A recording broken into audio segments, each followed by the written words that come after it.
ఒక చిన్న గ్రామంలో ఒక చిన్న ఇల్లు. అది మట్టితో చేసిన ఇల్లు.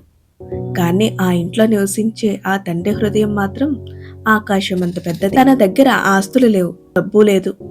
కానీ తన కూతురి భవిష్యత్ కోసం ప్రాణం పెట్టేంత ప్రేమ మాత్రం ఉంది. ప్రతి ఉదయం తన కూతురు ఫోటోని చూసుకుంటూ, మా అమ్మాయి పెద్ద స్థాయిలో ఉండాలి, నాలాగా కష్టాలు పడకూడదు అని మనసులో దేవుణ్ణి ప్రార్థించేవాడు. కూతురు పట్టణంలో చదువుతుంది. డబ్బులు కావాలంటే ఒక్క ఫోన్ చాలు. తన జేబులో డబ్బు లేకపోయినా గ్రామం మొత్తం తిరిగి అప్పు చేసైనా సరే పంపించేవాడు. ఎందుకంటే అతనికి డబ్బు కంటే తన కూతురు కలలే చాలా ముఖ్యమైనవి. ఒకరోజు హాస్టల్ గదిలో స్నేహితులంతా సరదాగా కూర్చుని మాట్లాడుకుంటున్నారు. అప్పుడే ఒక అమ్మాయి అడిగింది, మీ నాన్న ఏం చేస్తారు అని. ఆ ప్రశ్న చిన్నదే కావచ్చు, కానీ ఆమె ఇచ్చే సమాధానం ఒక కుటుంబం జీవితాన్ని మార్చబోతుందని ఎవ్వరికీ తెలియదు. నిజం చెప్పడానికి ఆమె మనస్సు ఒప్పుకోలేదు. స్నేహితుల ముందు గొప్పగా కనిపించాలనే కోరిక. మా నాన్న మా ఊరి ప్రెసిడెంట్ అని చాలా గర్వంగా చెప్పుకుంది. అంతేకాదు, మాకు 100 ఎకరాల పొలాలు కూడా ఉన్నాయి అని అబద్ధం చెప్పింది.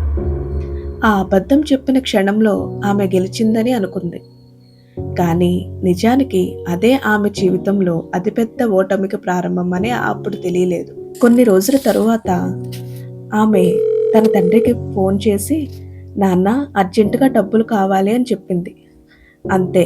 ఎందుకు, ఎంత అని ఒక్క ప్రశ్న కూడా అడగలేదు. సరే అమ్మా, పంపిస్తాను అని మాత్రం చెప్పాడు.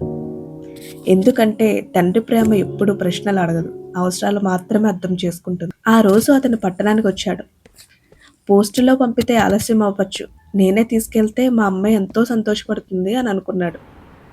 అని చిన్న సంచిలో డబ్బు పెట్టుకుని ఆనందంగా హాస్టల్ వైపు నడిచాడు. తనకు తెలియదు, అక్కడ తన కోసం ఎదురు చూస్తున్నది ఆనందం కాదు, అవమానం అని. హాస్టల్ గేట్ దగ్గరికి వెళ్ళి, బాబు మా అమ్మాయిని ఒకసారి పిలుస్తావా అని వాచ్మ్యాన్ను ఎంతో వినయంగా అడిగాడు. అతని కళ్ళల్లో కనిపించింది ఒక్కటే, తన కూతుర్ని చూసే ఆత్రం. కూతురు కిందకు వచ్చింది. దూరం నుంచే తండ్రిని చూసింది. ఒక్క క్షణం ఆమె ముఖంలో ఆనందం మెరిసింది. కానీ వెంటనే వెనక నిలబడి ఉన్న తన స్నేహితులను చూసి ఆ ఆనందం భయంగా మారి, అందరి ముందు ఆమె, ఎందుకు వచ్చావు ఇక్కడికి? నా పరువు తీయడానికి వచ్చావా? ఇంకెప్పుడు ఇక్కడికి రావద్దు అని గట్టిగా అరిచింది. ఆ మాటలు విన్న తన తండ్రి ఏమీ మాట్లాడలేదు. ఎందుకంటే ప్రేమ ఎప్పుడూ వాదించదు, మౌనంగా బాధపడుతుంది. తన చేతులు వణుకుతున్నాయి, కళ్ళల్లో నీళ్లు నిండుతున్నాయి. అయినా నవ్వే ప్రయత్నం చేస్తూ, నువ్వు అడిగిన డబ్బులు తీసుకొచ్చానమ్మా అని ఆమె చేతిలో పెట్టాడు.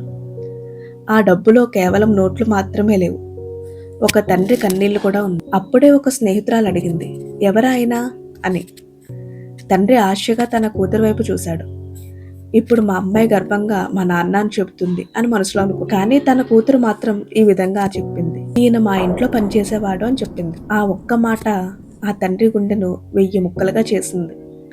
అతని కళ్ళల్లో కన్నీళ్లు కనిపించాయి, కానీ తన కూతురు ముందు ఒక్క చుక్క కూడా జారనివ్వలేదు. ఆ రాత్రి అతను ఒంటరిగా రైల్వే పట్టాల వెంట వెళ్ళాడు. ప్రతి అడుగులోనూ తన కూతురి జ్ఞాపకాలు. తన భుజాలపై కూర్చోబెట్టుకుని నవ్వించిన రోజులు, తన చేతితో తినిపించిన రోజులు అన్నీ గుర్తొచ్చాయి. చివరికి నా వల్లే మా అమ్మాయి అవమానపడింది అనే ఒక్క ఆలోచన అతని మనసును చీకట్లోకి నెట్టేసింది. మరుసటి రోజు ఉదయం రైల్వే క్రాసింగ్ దగ్గర జనం గుమికూడి ఉన్నారు. ఆ అమ్మాయి కూడా అక్కడికి వచ్చింది. జనాలను తొక్కుకుంటూ ముందుకు వెళ్ళింది. చూసింది, అది తన తండ్రే. ఆ క్షణం ప్రపంచం మొత్తం ఆగిపోయినట్టు అయింది. ఈ రోజు తన తండ్రి ఫోటోను గుండెలకు హత్తుకొని ఏడుస్తుంది, నాన్న క్షమించు అని. కానీ అది వినడానికి ఆమె తండ్రికి లేడు. స్నేహితులు నీ డబ్బు చూసి రావచ్చు, నీ హోదా చూసి రావచ్చు, కానీ నిన్ను నువ్వుగా ప్రేమించే వాళ్ళు నీ తల్లిదండ్రులు మాత్రమే. వాళ్ళు ఉన్నప్పుడే వారి ప్రేమ విలువ తెలుసుకో. వెళ్ళిపోయాక పశ్చాత్తాపం మాత్రమే మిగులుతుంది. ఈ కథ మీకు నచ్చినట్లయితే ఒక లైక్ చేయండి, మీ ఫ్రెండ్స్కి మీ ఫ్యామిలీకి షేర్ చేయండి, మీ అభిప్రాయాన్ని కామెంట్లో తెలియజేయండి. ఇంకా ఇలాంటి హృదయాన్ని కదిలించే కథల కోసం మా ఛానల్ను సబ్స్క్రైబ్ చేసి మా కుటుంబంలో భాగం అవ్వండి. Thank you. మళ్ళీ మరో మంచి కథతో కలుద్దాం.